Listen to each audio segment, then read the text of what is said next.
Well, guess what? I'm not going to do a homemade silkscreen instructional video for you today.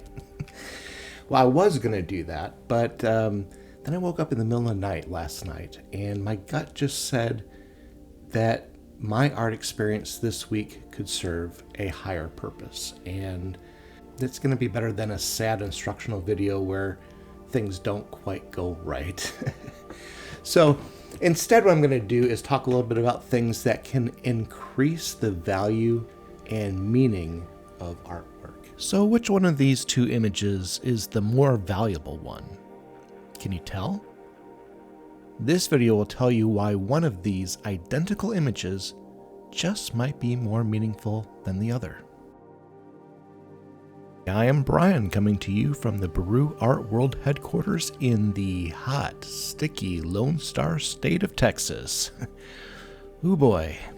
Let's consider the value of a story, the value of history, the value of our words to art.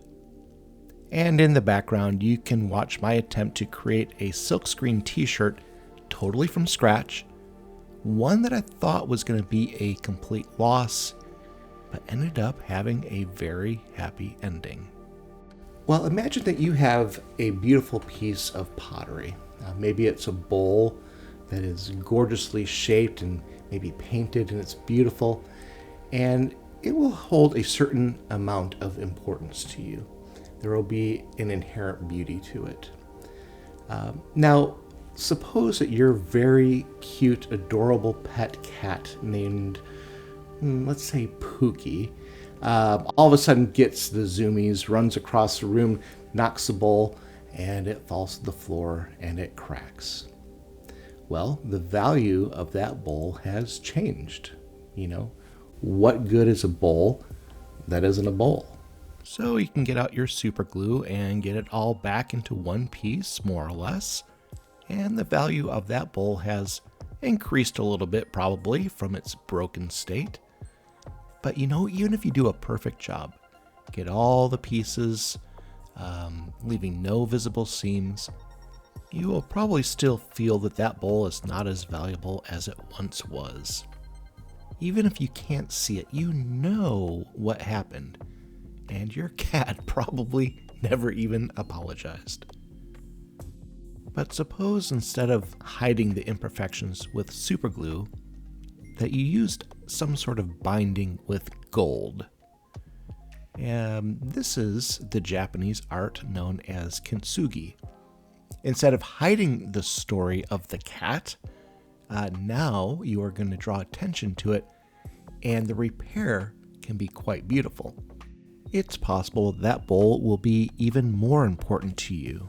Maybe in 20 years, when Pookie is no longer around, you can still reflect on that crazy feeling. We have two ways of looking at this bowl. One where we are hiding the story with superglue, and one where we are embracing the story with Kintsugi. The meaning of that bowl has changed, but there is also a visual difference too. What about if there is zero change to the art itself? Does the story still matter? Well, let's consider a different and very real example.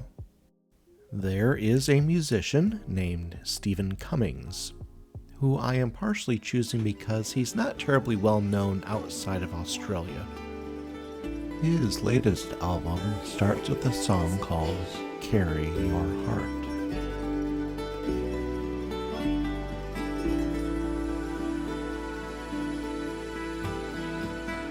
Every moment is a golden one for him that has a vision.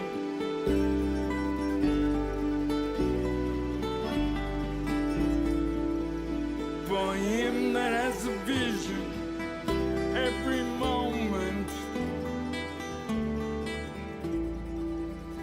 For him that And if you listen to this song without knowing the history of it at all, you might think, oh, well, you know, this is a pleasant enough song. It's kind of nice, but man, this guy doesn't really sing well. I mean, he's kind of having trouble getting the words out, and he's slurring a little bit, and just not the best. And so the song may not grab you.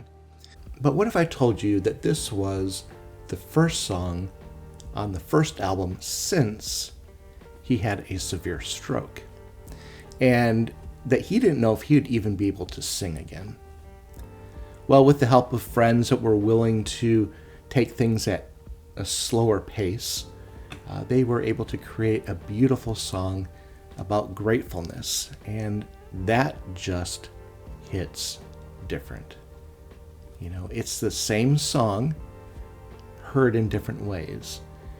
It's completely different hearing that song when you know the history. And, if you'd like to hear it, I will link to it in the description. This is one of the reasons I don't think that AI could ever be as valuable as human-created art. Computers don't have their own stories.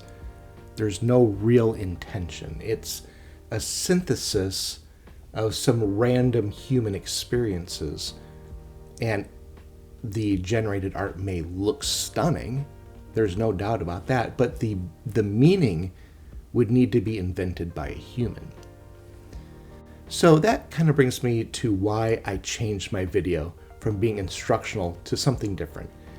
I was going to do this basic tutorial on how to do a quick and dirty silkscreen printing, which ended up not working so well.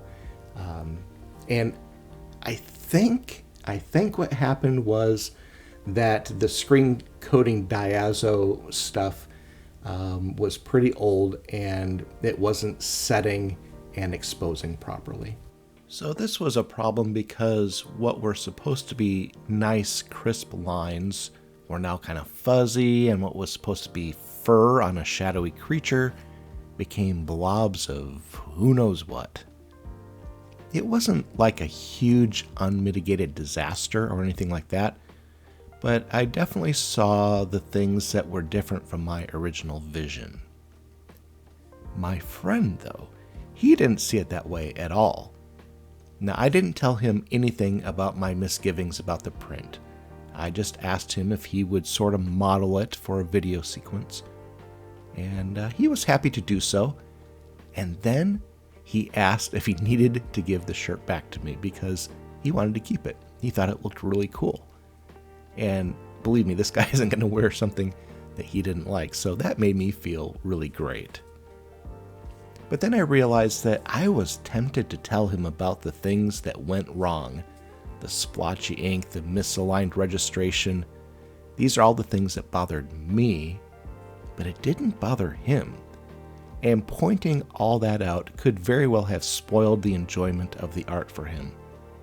So, I'm really glad that I didn't do that. Instead, I told him the story that inspired the design and what it meant to me. You'll see that it says, "You are an allegory," which you might remember if you watched my last video. And as we talked, we decided that each one of us might be an allegory in a bigger universal story, and how we think and how we act might be valuable symbols in life. So he got a gift of a t-shirt he likes, and a story to think about whenever he wears it. See, that's the difference words and stories can make to art. So, which one of these is better? It's the one with the good story attached to it. So, what's the takeaway? Well, I'd say it's realizing that as creators, whatever that may mean to you, we have influence on other people that partake in our creation. I think it's important to know our audience. Is it wrong to point out flaws?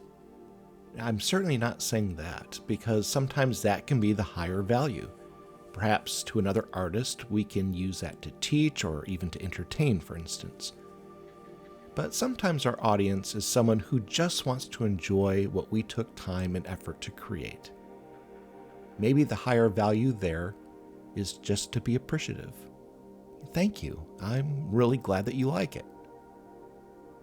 They may not notice, or they may not even mind the crooked lines or the wonky shading or whatever it is that's bothering us. And it's not always our job to point that stuff out.